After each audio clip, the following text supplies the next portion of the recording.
These are only the echoes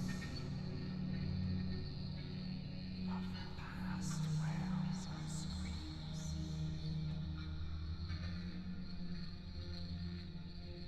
I pay her no mind.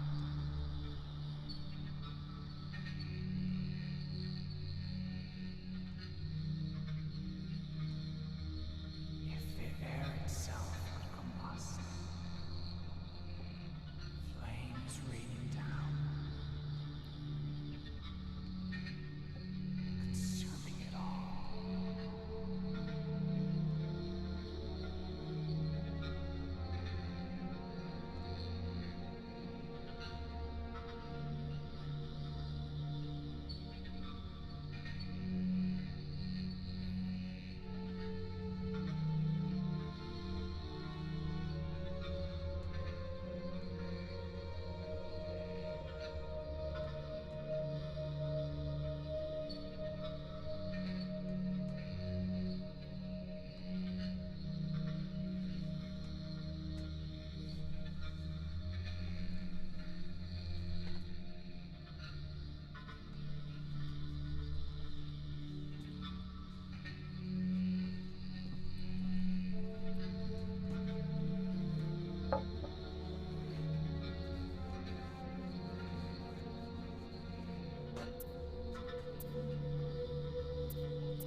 Sitting at a window, watching this specter dance, listening to her cries. I don't care.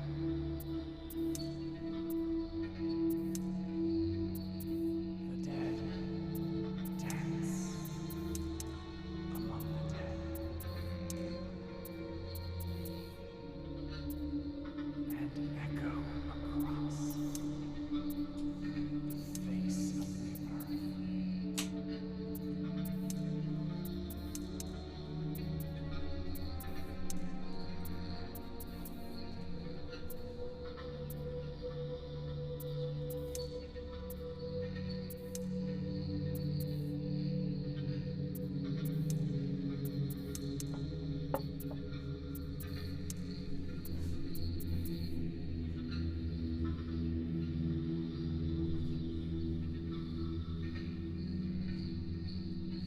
In the third grave,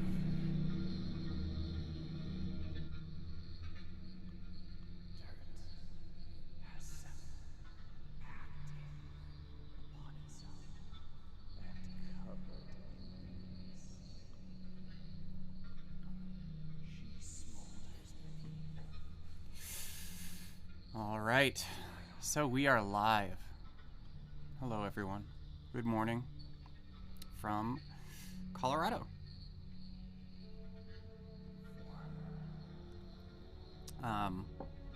Today we're gonna be doing some stuff around Adobe Animate once again, and I was originally intending to do like classic tweens today as an introductory concept, and then do a bit of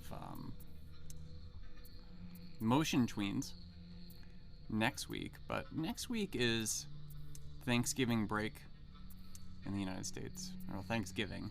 I have Thanksgiving break at the university, as do all my students, of course, so I'm gonna take a break from streaming as well. It's good to just have a break and not have to worry about prepping stuff or anything. So that's the plan, and what I'm gonna do is combine classic tweens and motion tweens into what we go over today, because they're pretty similar. And let's see.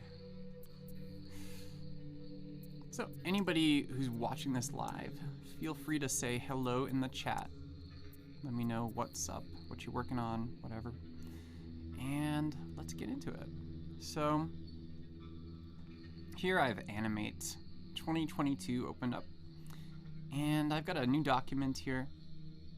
and it's just a normal 1280 by 720, so a 16:9 ratio. Black background, 24 frames per second. So there's my 24th frame right there, and you can see there's 1 second, 2 seconds at 48, and so forth. So what we want to do is kind of branch out from shape tweens. And if you remember, let's see if I can open this up.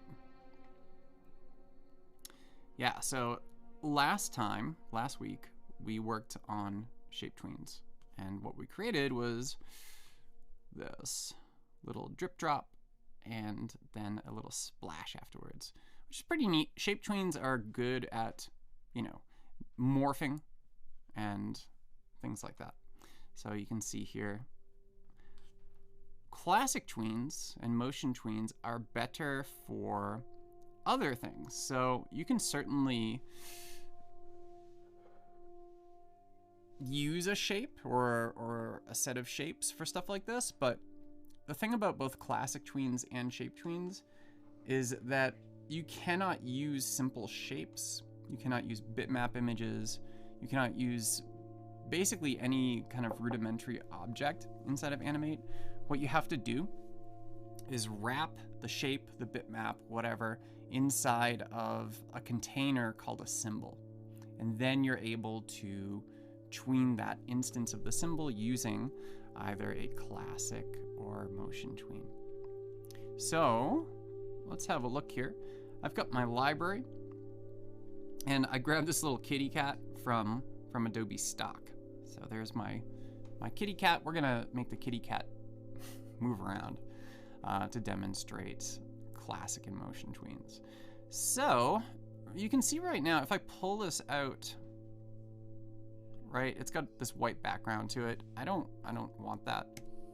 So what we can do, and a lot of people don't know about this, if you have a bitmap image inside of your library, inside of project library in Animate, you can right click on it, and notice I've got this edit with option right here. And since I've used edit with before with Photoshop, I've got the option also to edit with Adobe Photoshop 2022. So let's go ahead and click on that. And there we go. Now we've got our kitty open up in Photoshop from Animate. And what do I want to do to this kitty? I want to remove the background. So Photoshop has some nice little kind of like quick actions you can use, right? So if I select this layer, one of the quick actions I get is to remove the background. So let's go ahead and click that. There we go. Photoshop has made quick work of that. You can see here it's created a little mask for my kitty cat, and the background's gone. I also might want to trim these transparent pixels here. And notice I don't have a quick action for that. That's because I actually have this layer selected. So if I unselect that layer, we've got our document properties. And if we look down to quick actions for our document, then I have a trim option, which when I turn that on, I get the trim dialog, and I'm able to base it on a number of options. One of them is transparent pixels. And I want to trim away from all 4 sides. So let's hit OK. And there we go. Now our kitty cat is trimmed and masked and ready to go. I'm going to do a Command or Control S and save the kitty. And then let's pop back into Adobe Animate. And look at that. Now I got my little kitty. He's proper. So let's go ahead and drag this over here once again. And let's rename this layer to kitty. Oops. Kitty. All right. So pretty good. We got our little kitty. And like I said before, we're not able to actually create a shape tween using this. If we look at our object tab in the properties panel here, we can see this is a bitmap image. It's an instance of kitty, and we don't really have a whole lot of stuff going on here. If I click on this and I look at all the different tweening types, you can see that create shape tween is completely disabled, right? It's grayed out. I'm not able to select it at all because Animate knows this is a bitmap image. However, If we look in the quick actions inside of our object properties here, we get the convert to symbol option. So if I click on this, I'm able to convert this to a symbol. And again, why would I want to actually convert it to a symbol? So that I can tween it, right? So I can use a classic tween or a motion tween. So let's go ahead and name this kitty cat. And you can choose graphic symbol, movie clip symbol, button symbol, whatever you want. The difference is here, basically a graphic symbol is going to be non-interactive, but you're going to have a lot of different options for controlling the graphic symbol's internal timeline based on its instance and based on keyframes, which is really useful, really cool. Animators use this quite a bit. We have buttons and movie clips. So both buttons and movie clips are interactive. You can have them respond to user input. You can also have them run independently based on some sort of code, right? I don't really need these. Movie clips are probably the most powerful just because of the stuff you can do. But we don't need all that power. We're not dealing with code here. So I'm gonna go with graphic symbols. And I'm gonna hit OK. And now we can see that the object we have selected is an instance of kitty cat. Behavior is a graphic symbol. And if we look in our library, we can see we now have the kitty bitmap, and we also have the kitty cat symbol. So this is an instance of the symbol. Inside our library is the symbol itself. So if we were to go through and drag out another kitty cat, so we get two kitty cats, right? Notice that we have on all of these instances of kitty cat, we can change things like the position and size. So let's make this kitty smaller, right? We've also got color effects. So maybe this kitty cat is towards the back. So perhaps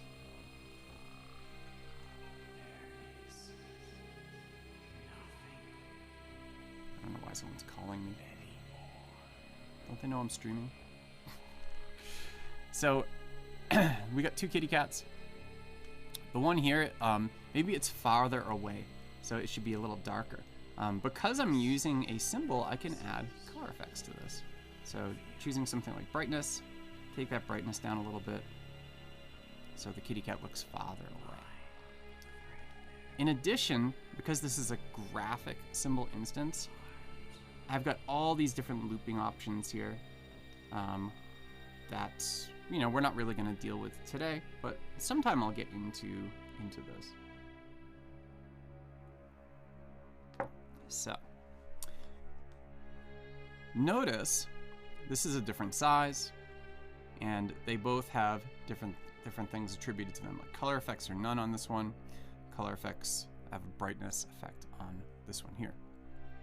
So because of that, these are instance level properties, right? So if I were to look in my library, you can see that I still have that same symbol. If you double click on the symbol in the library or either of these symbols on the stage here, you'll enter into the symbol itself. And if I wanted to, let's give the kitty cat a hat or something. Let's give him a stupid little hat. So if I want to give him a little hat, and let's turn on object drawing mode. Now notice as I'm giving this cat a hat, oh, let's give him a halo. That's cute. Make him a little, because he's a good kitty, right? So let's change that fill from blood red to something more angelic. And we'll change that inner radius.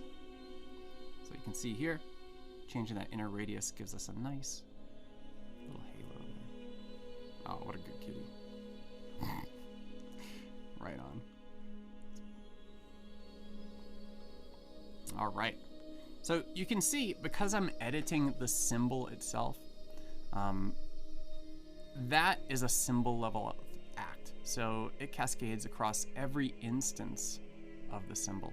So it doesn't matter how many instances I have, they're all going to inherit anything that I do inside the symbol timeline.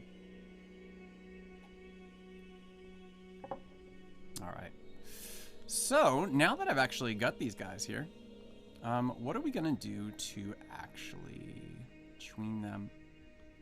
Let's select them both. And I'm gonna choose distribute to layers to bring them each on a separate layer.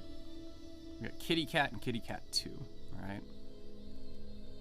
Kitty Cat 2 is this guy in the background here, so let's drop the layers down. Right on. So let's go ahead and do a classic tween first. So a classic tween we're gonna use with Kitty Cat. I'm gonna just go to my 1 second mark here and let's insert a keyframe. Classic tweens are set up very similar to what we saw with shape tweens. As a reminder, here's our shape tweens, and we've got the beginning keyframe here, the ending keyframe, and then a tween span in between those keyframes. Classic tweens the same, they operate the same way.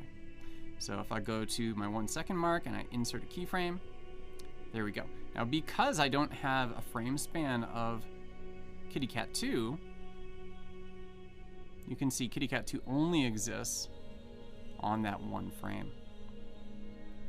So what I want to do is just change this Kitty Cat to kind of come in off screen, I guess.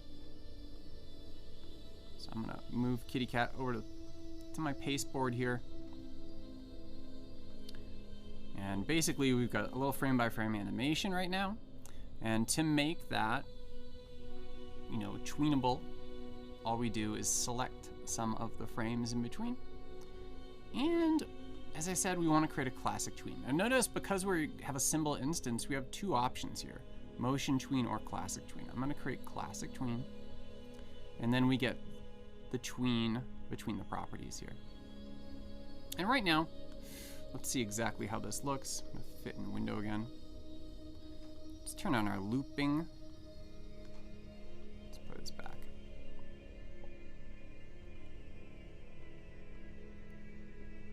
Yeah.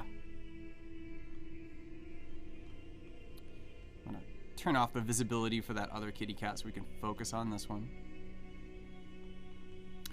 And yeah, there's not much life in here, right? It's just very linear. That's because, of course, we're not using any eases. We saw eases last time, and you can use tweening eases, ease presets, things like that, inside of classic tweens as well. So I'm gonna choose classic tween. And let's do like a weird little bounce.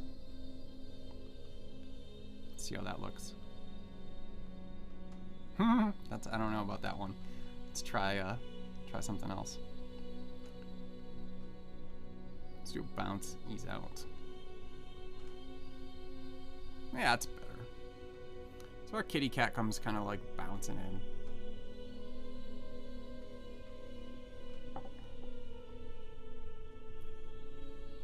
So pretty good.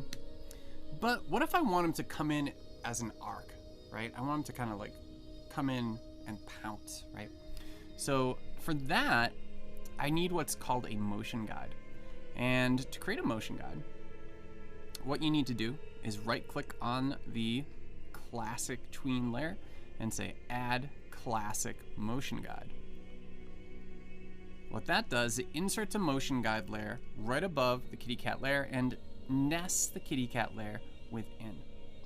So to create a motion guide, and let's go out a little bit more here. What you need to do is focus on the kitty cat. Now the kitty cat instance here has at its heart a tiny little transform point. It's the little white dot, right? That is what we need to use to align to our guide.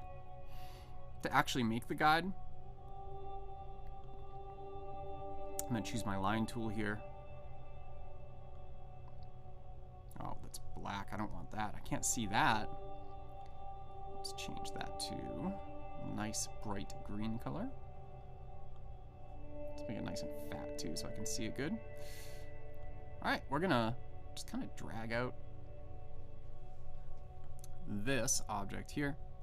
And because this is a shape, I can do that same trick where I hover over an unselected shape and then I can modify it, right? So here we go. So let's move that up a little bit like this. So it's a nice arc. And then for the kitty cat, I want to make sure that this kitty cat snaps to, I want that little transform point to be where it's aligned to this line, right? And, oops, where did I draw that? It's in the wrong spot. So let's remove that from there. Paste it in place on the correct layer. There we go, that's better.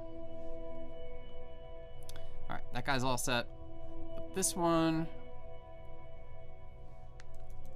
let's shift him down. And then if we have a look at that. Now the kitty cat kind of comes in along that arc, right?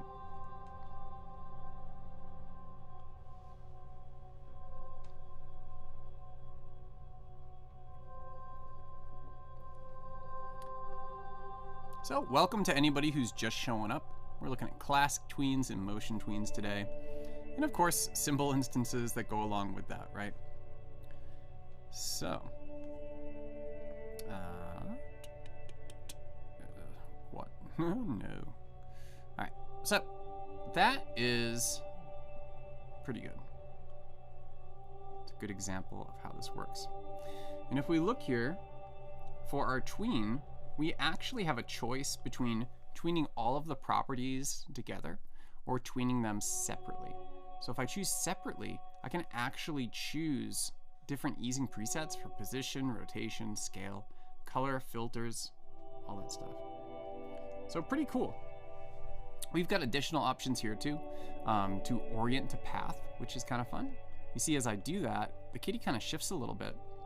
And if I play back, you can see now the kitty is oriented to the path, which is very fun. All right, let's stop that kitty right there. And there's all sorts of other things you can do too. You can color along the path. It will tint the kitty, whatever the color the classic motion guide is. You can scale along the path if you change it and make it a variable with path. There's all sorts of different interesting things that you can do here with tweening. And you get color effects, you get blend modes, filters, all sorts of things. So we want to focus now on motion tweens. So I'm going to shift this keyframe for motion tweens over here. And let's go out to, I don't know, frame 50, kind of close to 2 seconds. And we're just going to insert frames right there. There we go. So this kitty comes in. Everything waits a little bit. And then we're going to have this second kitty come in on the other side, right? Except this one we're going to do as a motion tween so we can see the difference between classic tweens and motion tweens.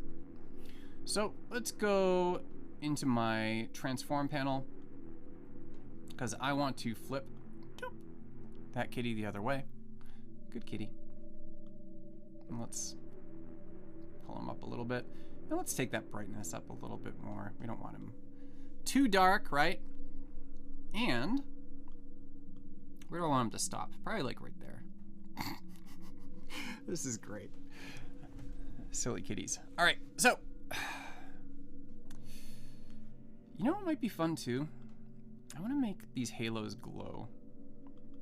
So if I enter into, once again, the kitty cat symbol, let's go ahead and turn these oval primitives into symbols. Halo. Graphic symbol, again, is fine. Oh, actually, no, I want a movie clip symbol. So this is something a lot of people don't know about symbol types and symbol behaviors. You can actually like change the behavior of a symbol. So when you create the symbol itself, you know, you create it as a movie clip symbol, as a graphic symbol, whatever it might be. However, when you're dealing with the symbol instance on the stage, you can change its behavior. So if I change this to a movie clip symbol, now I have the ability to add filters to this. So let's go ahead and add a filter. I want to add a glow. We'll sample that same color. Increase that blur.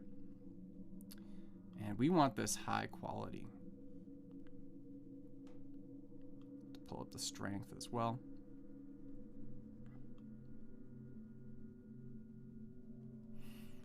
And let's change the, that's probably fine. We can stack filters too. So maybe I want to stack a bevel filter as well, because everybody, oh no, let's do blur filter.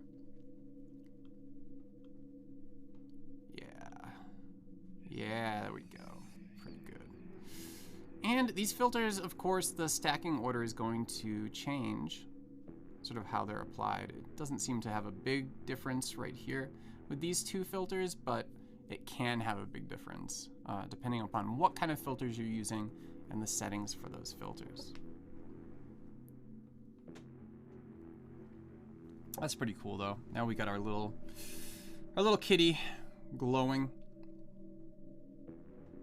And notice we can knock out, we got inner glow. Same thing with blur. We have different settings here. So I got it medium, we can change it to high. Change that, the blurriness.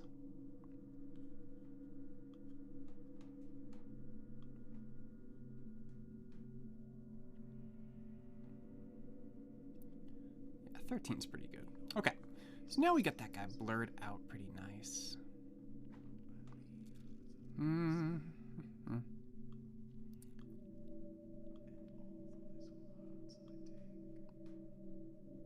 Now I'm just playing. All right, it's good enough. Let's go back to scene 1. So now we get nice little blurred, glowing halos on our kitties, right?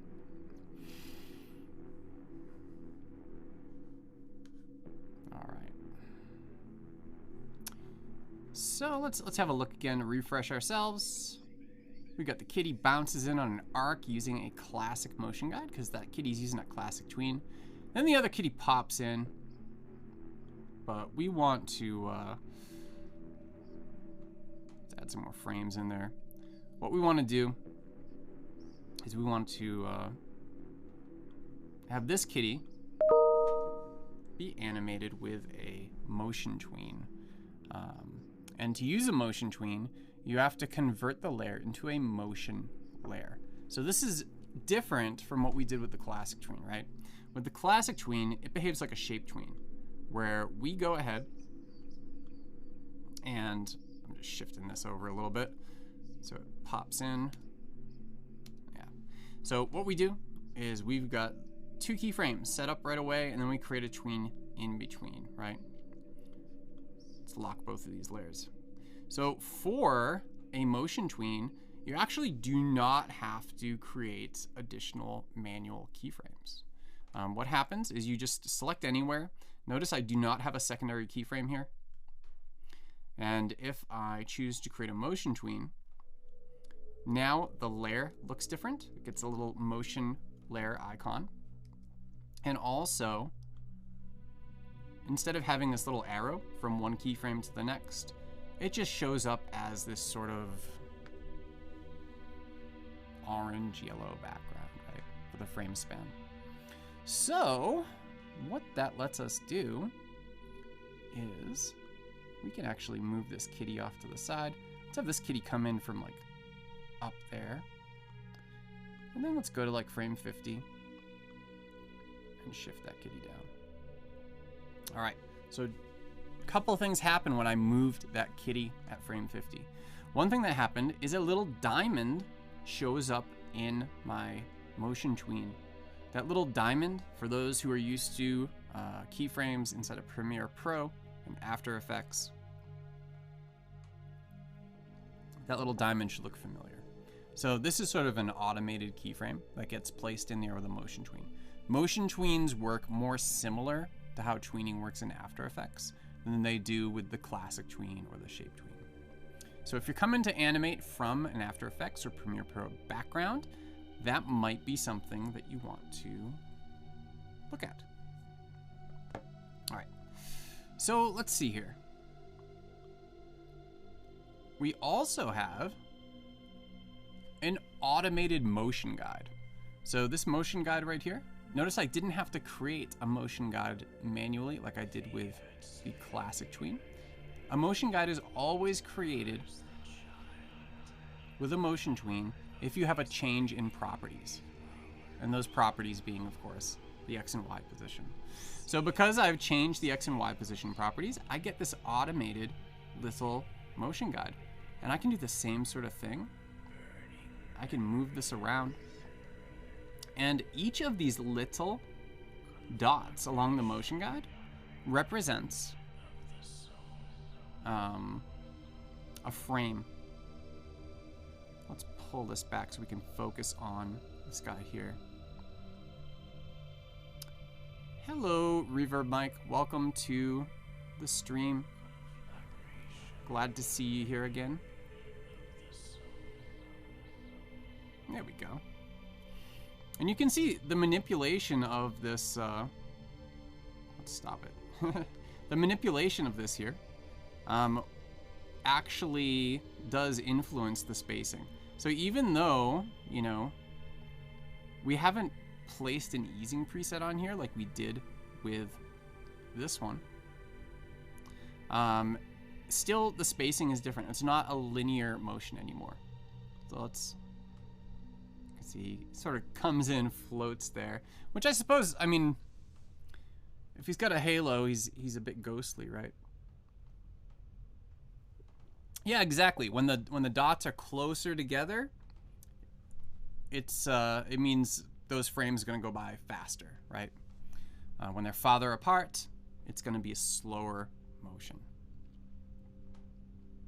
So that's pretty good, but there's But there's additional stuff we can do with a motion tween. So if we look over on the side here, we do have a tweening area, but we don't have any of those tweening presets or easing presets that we had with the classic tween, with the shape tween. We do have Orient to path though, which is fun. So you can see how that works. Very similar. And check that out.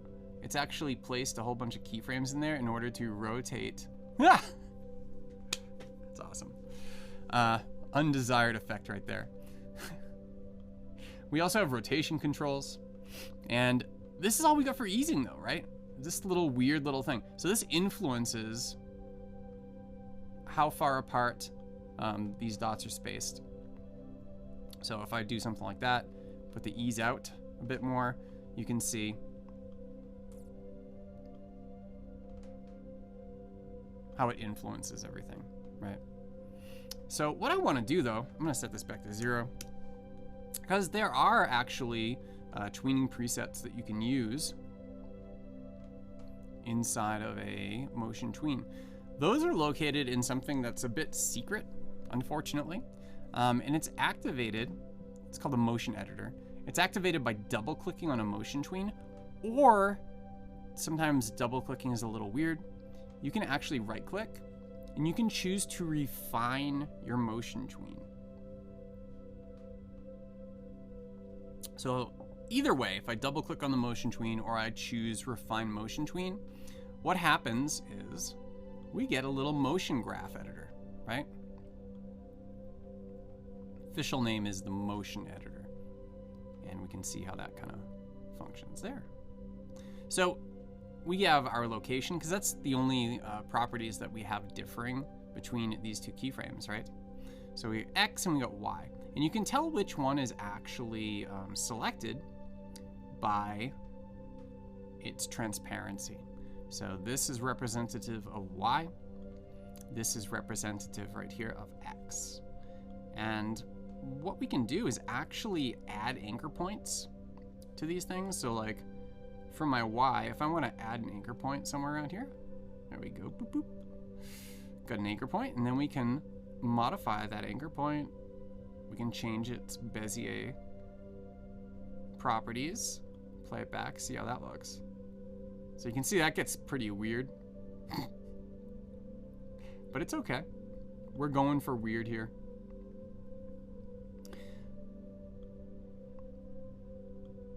So if you're used to Bezier curves, you can do a lot of stuff inside of here. But if you don't want to do that sort of stuff, if you don't want to have it like all under your control manually, there are easing presets in here. And if you look down below, right now we have simple slow. So if I choose my location, X and Y properties, so these categories here, you can have all sorts of stuff on there. But what they basically do is, you know, you can edit them individually, or if you choose the category, you can edit them together. So if I click on simple slow, you can see this is just a dum-dum linear ease A to B. As it says here, simple. But we've got other categories. So we have stop and start, bounce again, other eases. So yeah, we want to do a sawtooth or a damped wave. Look at that. We got some bizarre stuff here, right? Let's see what the sawtooth looks like. It's very strange. Let's get a better idea.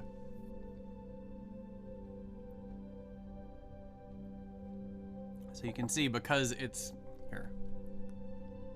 Stop it. So you can see it's all over the place with the sawtooth, right? We got a damped wave, so that's pretty cool for things that you want to have sort of like start off strong and then kind of damp over time, right? So let's have a look at that. Or you can go more traditional. Gosh, I wish macOS had a thing where you could say, I want to pin my dock to this display. Stop jumping around. Tim Apple, make it happen. All right, so let's do something else. Let's do a bounce similar to the other kitty cat. Bounce in, makes sense.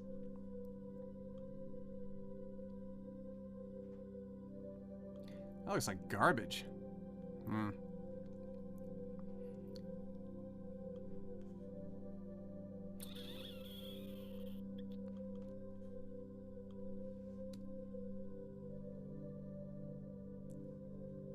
Hold on here, what's going on?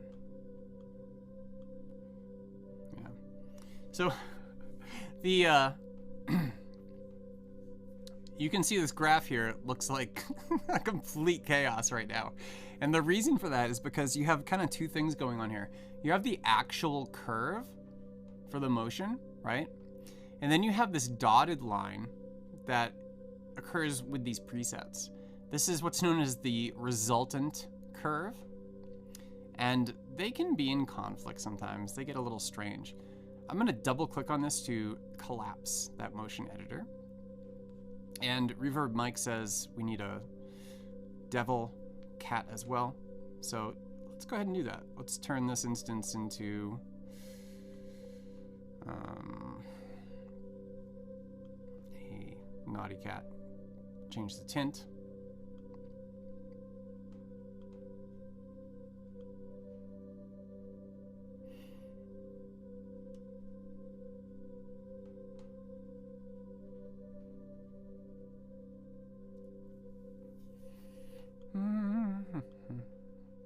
Oh, brightness just overrode my tint. Hate that. Hate it.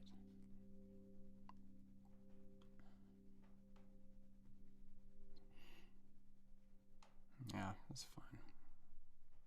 Well, we made him red. So now, two angels. See, I don't want that to jump out. Let's remove this this mess that I made here. Let's just do a simple medium. Yeah, it's fine. Good kitty. All right.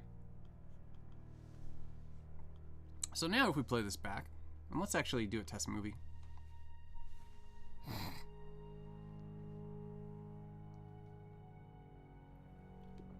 Well, there we go.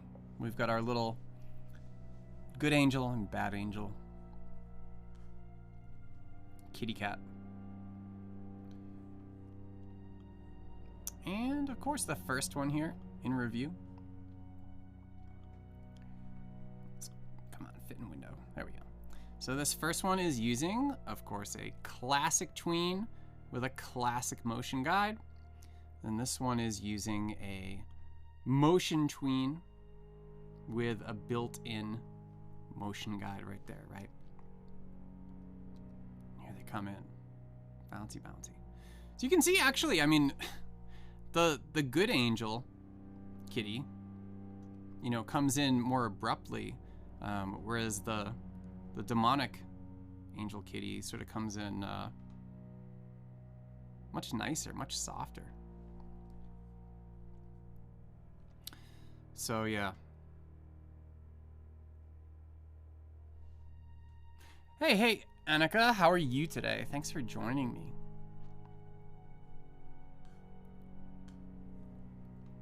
Everyone, Annika streams as well, so click on her face in the chat and you'll be taken to her page where you can check out her stuff.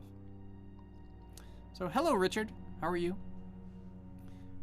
So Richard says, uncanny resemblance to Paul Trani. Which one, the angel or the demonic kitty?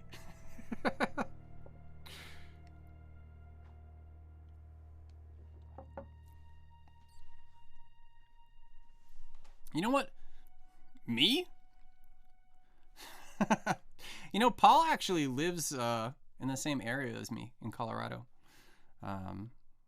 So, yeah, we're both Coloradans in the Denver area, though I teach in Boulder, Colorado now. Yes, I'm doing well, Annika. Thank you.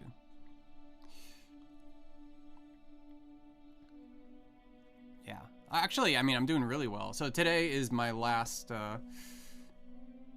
class for the week, and following that, we have Thanksgiving and fall break in the United States next week, at least for my university. And yeah, I'm looking forward to having a week without classes or anything. And actually, I'm going to take a little break from streaming next week too. I've got a presentation I'm doing for the ACP group on Tuesday, so I don't want the rest for just taking a break. So one presentation a week is good enough, right? So let's see. Yeah, what's everybody's Thanksgiving plans? So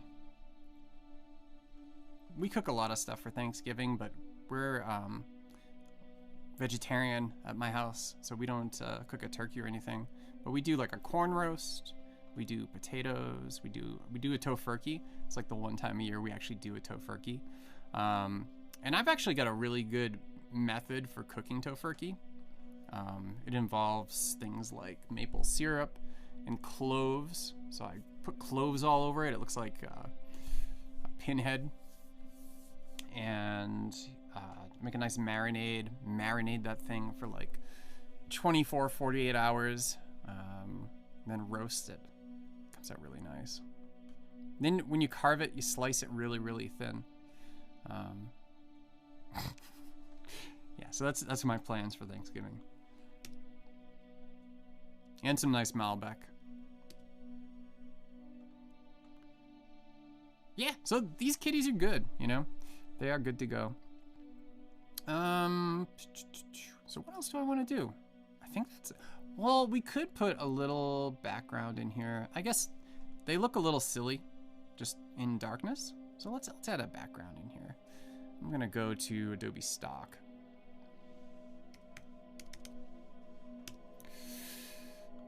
Let's pull this out. So yeah, Adobe Stock's free library. I use it all the time for stuff like this. You can see I recently searched for kitty, and that's where I found this little guy, right? But I actually just took a screen capture of him. But let's search for, like, where should these kitties be? Maybe like a forest? Yeah. Oh, that's nice. Ooh, I like this one. That looks really nice. Oh, this one's cool too. Wow, there's a lot of nice forested imagery here. But what's gonna work best for my angelic kitty cats? Let's grab this one. License. Right on, so here it comes down. Whoop. Let's kind of open Finder. Let's open Finder and find it. My downloads. Yeah, well. We'll just drag that right into Animate from Finder. Oh, and because I did it on this last layer here, or this last keyframe, that's where it put it. So it's like, hey, Joseph, looks like you want to put it here. And it's like, well, not really. So I'm just gonna shift that over. And it's too big too, right? So my stage is 1280 by 720. This image is 6,620. So let's fix that. I'm gonna change my height to 720. Looks like we're gonna have to go by width instead. Just yank that up like that. Let's go ahead and align this to the bottom of the stage and the center of the stage. I'm gonna clip the content outside the stage right there. There we go. Now they've got a nice little area to live in, right?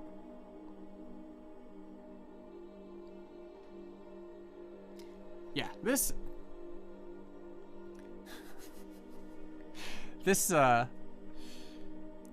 project doesn't really make a whole lot of sense at all, but yeah, I think it's a pretty good demonstration of, you know, how to do some stuff with classic tweens versus motion tweens, and you know, kind of the differences between them.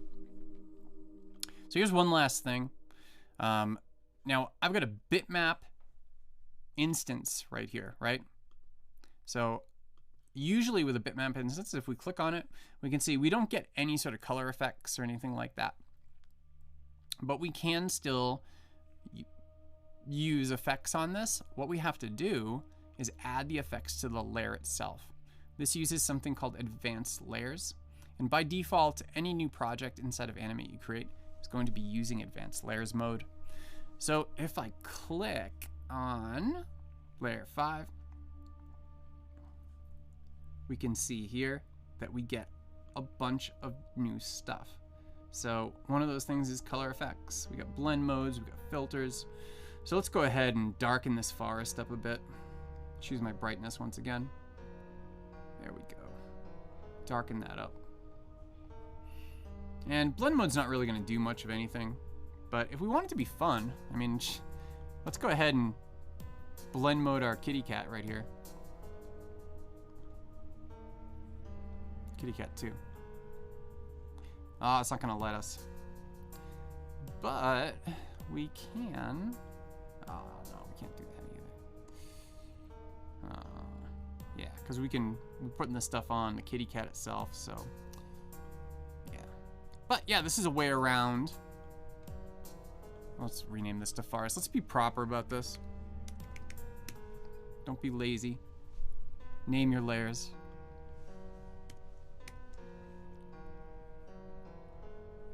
Come on. There we go. Sam Apple with his dock. I want to pin it.